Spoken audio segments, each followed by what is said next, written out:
Chapter 68. Call it intuition, divine influence, or plain dumb luck.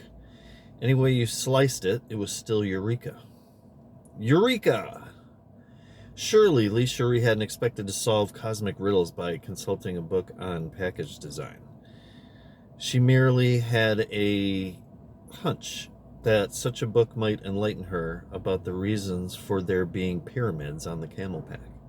As it turned out, there was scant information, but it was pertinent enough to make her cry, "Eureka!"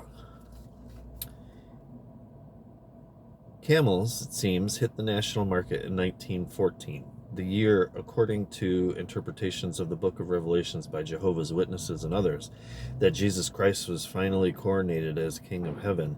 The same year, incidentally, the Tarzan of the Apes, another king, like Jesus, a non-smoker, appeared on the scene. These particular cigarettes, an innovative blend of Virginia Burley and Carolina Bright, with imported Turkish leaf, included for taste and aroma, and with a generous amount of sweetening added, were created personally by R.J. Richard Joshua Reynolds in Winston-Salem, North Carolina, the previous year. The package was also designed in 1913.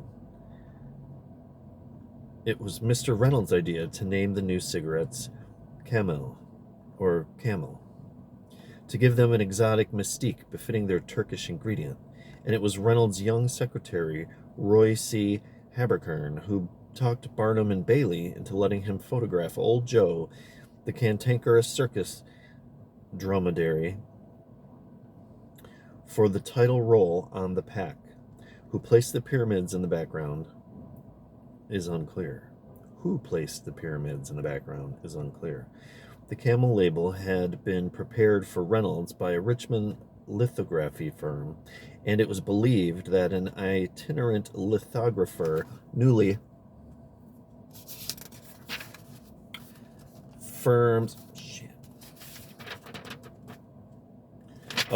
in the firm's employ, applied the finishing detail, including the pyramids, shortly before he walked off the job.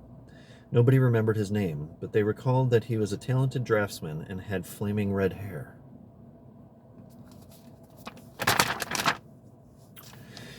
It must have occurred to Reynolds or his staff that pyramids were unknown in Turkey, yet objections were raised to the misplaced masonries neither at the Home Office nor anywhere else. In fact, the camel label went on to become one of the most beloved in the history of packaging.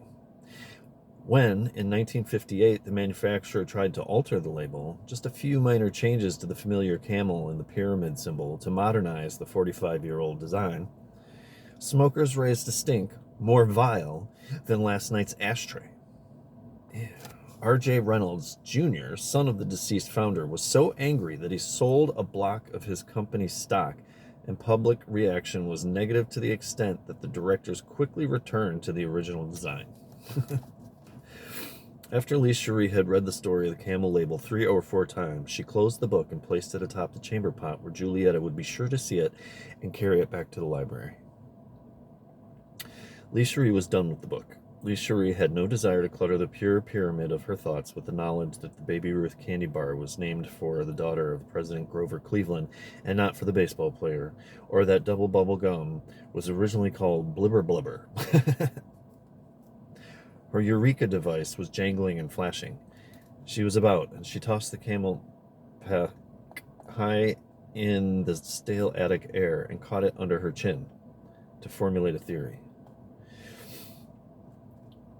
It was to be a bit on the queer side, as theories go, and a person might need to spend a few months alone in an empty attic contemplating a pack of cigarettes to appreciate it at all.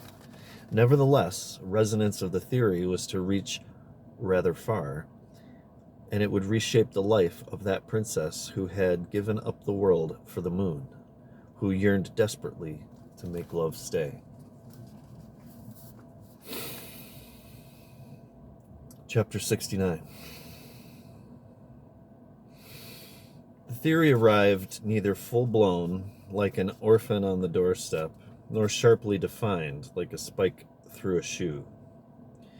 Nor did it develop as would a photographic print, crisp images gradually emerging from a shadowy soup. Rather, it unwound like a turban, like mummy bandage. Started with the sudden loosening of a clasp, a scarab fastener, and then unraveled in awkward spirals from end to frazzled end. Several weeks went by in the unwinding. When at last it was stretched out, it looked like this. Pyramids, although everywhere in bad repair, are not in the usual sense ruins. That is, they are not simply relics of civilizations that have gone out of business, of concern only to archaeologists, historians, and those who spend the present jacking off the past. Pyramids were built to endure, made to defy both time and humanity. Their stones, jigged into position without mortar, were fit together so snugly you could not slip a bill between them, nor, for that matter, a credit card. Oriented with extraordinary precision so that each of their angles faces one of the cardinal points, we can conclude from the pyramids that for thousands of years the position of the terrestrial axis has not appreciably varied. Pyramids are great global reference points, unequaled in technology or nature. But they are more than that. Whether they were utilized as tombs, temples, astrolabs, or all three, may be less significant than the discovery that pyramids, apparently as a result of properties peculiar to their particular shape, can generate or amplify an energy frequency that is restorative to what scientists call bioplasm, what philosophers call the life force, what the Chinese have always called qi. Pyramid power even enhances inorganic life. Pyramid power even enhances inorganic life. Pyramids are giant objects affecting other objects, animate and inanimate, in ways beyond those normally attributed to gravity and electromagnetism.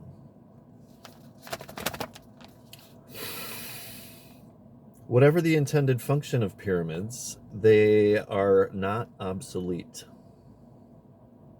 They remain somehow relevant.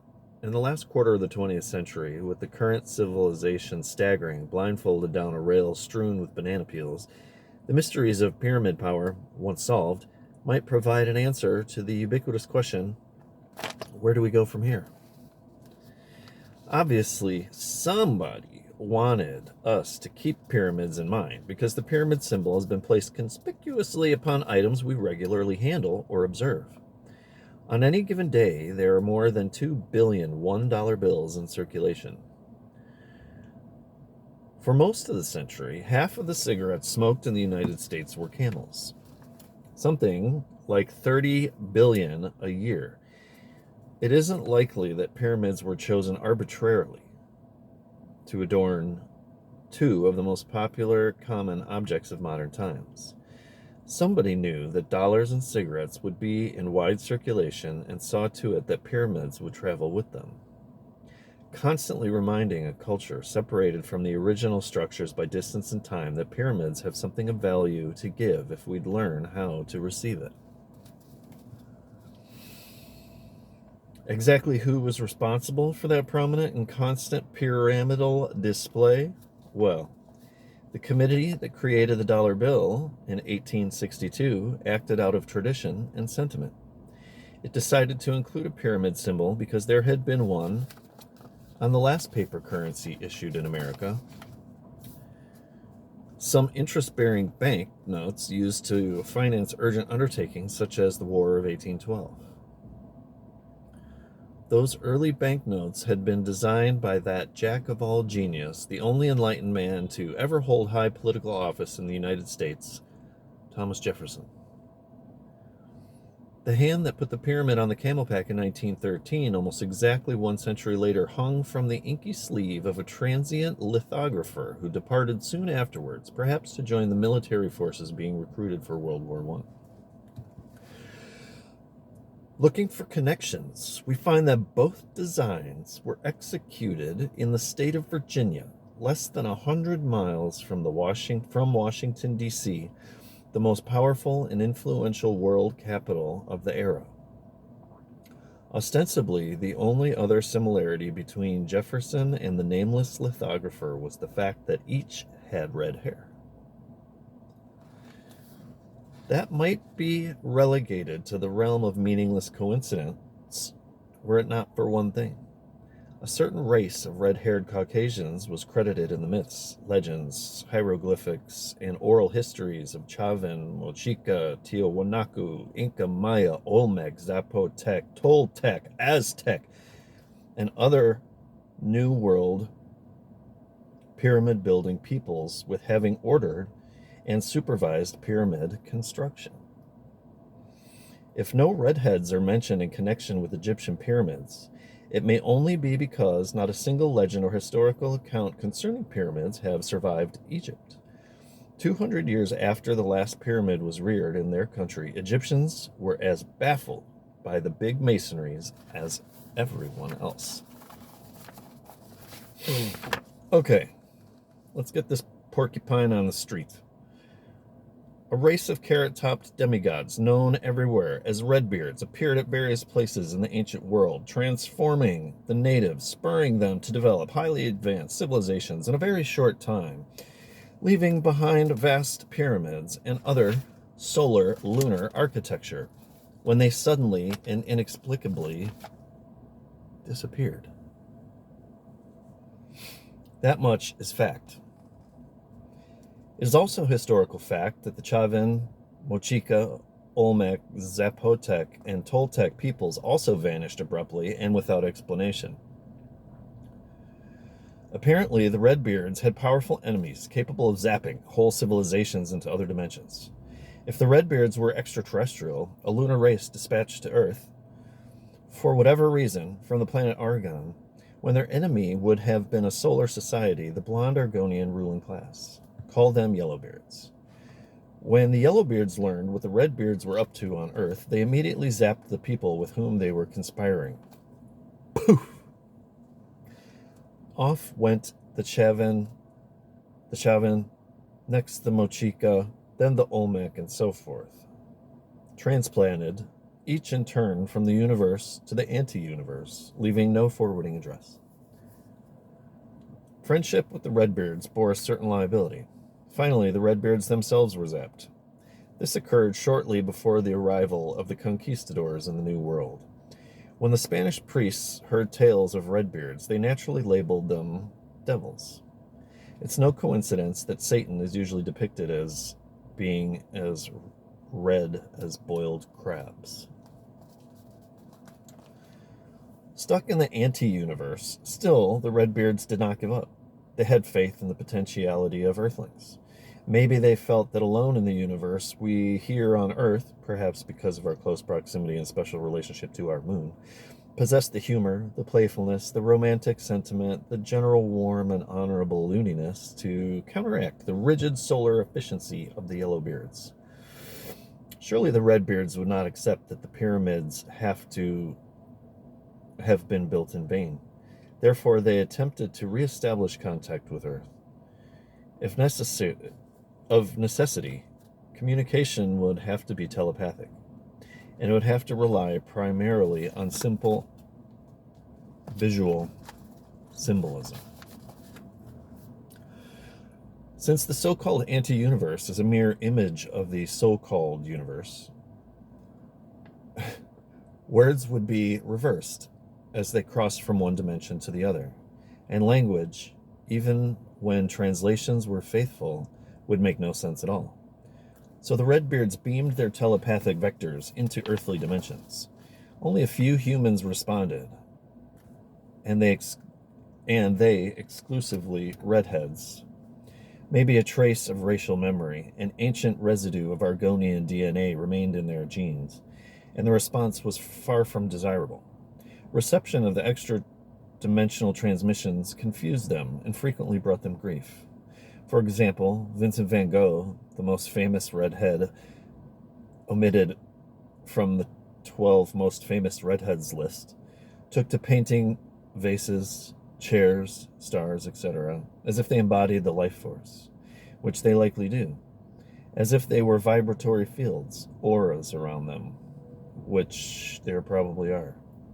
But everybody thought poor Vincent on the weird end of the banana, and eventually he was driven to take his own life.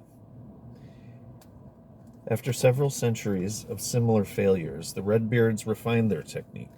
They began to concentrate on a specific red-headed individual with a specific end in mind. Thus, they were able to influence Thomas Jefferson, an ideal receptor because of his wide-ranging sensibility, to affix a pyramid to the first American paper money issued since colonial days. When after a century that play hadn't turned any big tricks, they beamed to the brain of a red-headed lithographer a more ambitious transmission. The Redbeards had established a telepathic broadcast, a channel that could cut directly and deliberately through Washington, D.C., the most important of the world capitals. Development of Camel cigarettes was occurring fortuitously within the mainstream of that channel. In 1913, most smokers rolled their own. Manufactured brands were just barely catching on, while Fatima in Boston and Philadelphia and Picayune in New Orleans were gaining appeal. Camel was to be the first cigarette to shoot for the national, later international, distribution. Moreover, R.J. Reynolds' recipe for Camels called for a substantial amount of sweetener. Sugar, like lust, accentuates the reddish pigment in the hair and or the freckles of lunar-oriented people, especially when they're exposed to direct sunlight. Lee Cherie had learned that from a bona fide Argonians. All right, now we're cooking. Now we're dressing this alligator in gold lame. There was something else about that new cigarette that made its package the ideal medium for a Redbeard communique. It already was wed to a potent symbology. The camel has a big, dumb, ugly hump, but in the desert, where prettier, more streamlined beasts die quickly of thirst, the camel survives quite nicely. As legend has it, the camel carries its own water, stores it in its stupid hump. If individuals, like camels, perfect in their inner resources, if we have the power within us, then we can cross any wasteland in relative comfort and survive in arid surroundings without relying on the external. Often, moreover, it is our hump, that aspect of our being that society finds eccentric, ridiculous, or disagreeable, that holds our sweet waters, our secret well of happiness, the key to our equanimity in malevolent climes. The camel symbolized a lunar truth, totemized a Redbeard lesson concerning survival in the desert being solar territory, any landscape bullied by the sun. Transmitting to the receptive antenna on the red roof of the nameless lithographer, the Redbeards saw to it that palm trees were included on the package, for the date palm, essential to those who must dwell in deserts, underscored the symbolism of the camel itself. Every desert has its oasis. There is nourishment and shade to be found in the most barren environs, if one knows where to look. Aware that hard times were coming in the last quarter of the 20th century, times of shortages, pollutions, political betrayals, sexual confusions, and spiritual famine, the Redbeards, via the cigarette package, were projecting a moon ray through our sooty curtains, a ray of encouragement and hope. Satisfied with the placement of the camel and the palm trees, the Redbeards turned their attention to their main concern, the pyramid. They considered the pyramid vital to the continuing evolution of Earthlings, and they desired to confront Earthlings with pyramids as often as possible. So successful was their telepathic prodding of the lithographer that not one but two pyramids appeared on the camel pack.